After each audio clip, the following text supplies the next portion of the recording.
Psaume 101, béni sois-tu pour ta parole, Père, Amen. De David, psaume. Je chanterai la bonté et la justice. C'est toi, Éternel, que je chanterai. Je prendrai garde à la voie droite. Quand viendras-tu à moi? Je marcherai dans l'intégrité de mon cœur, au milieu de ma maison. Je ne mettrai rien de mauvais devant mes yeux. Donne-nous de voir cela aussi comme un commandement à chacun, Seigneur, de ne rien mettre de mauvais devant nos yeux, car nous sommes responsables de ce que nos yeux voient. Amen. Je hais la conduite des pécheurs, elle ne s'attachera point à moi, au nom de Jésus. Le cœur pervers s'éloignera de moi, alléluia. Je ne veux pas connaître le méchant, celui qui calomnie en secret son prochain, je l'anéantirai. C'est vrai qu'à l'époque, Seigneur mon Dieu, David, roi, avait le pouvoir d'anéantir. Seigneur, garde-nous de chercher à anéantir l'homme, Seigneur, mais plutôt de l'amener à la repentance. Celui qui a des regards hautains et un cœur enflé, je ne le supporterai pas. J'aurai les yeux sur les fidèles du pays, pour qu'ils demeurent auprès de moi.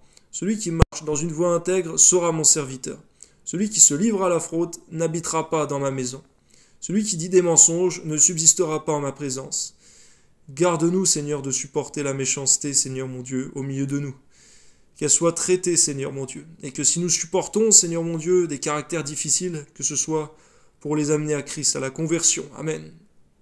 Chaque matin, j'anéantirai tous les méchants du pays. Amen. Afin d'exterminer de la ville de l'Éternel tous ceux qui commettent l'iniquité. C'est vrai qu'aujourd'hui, la ville de l'Éternel, c'est la nouvelle Jérusalem, celle du royaume des cieux, Seigneur. Et c'est vrai, Seigneur, que tu l'as dit, Seigneur, il n'entrera rien de ce qui n'est pas de la saine doctrine, Seigneur, dans ton royaume. Tous ceux qui marchent dans l'impiété, malheureusement pour eux, n'entreront pas dans ton royaume. Permets-nous par ta grâce combien de persévérer dans la saine doctrine, dans la sainteté, dans ta parole, dans ta volonté, au nom de Jésus, Père. Amen.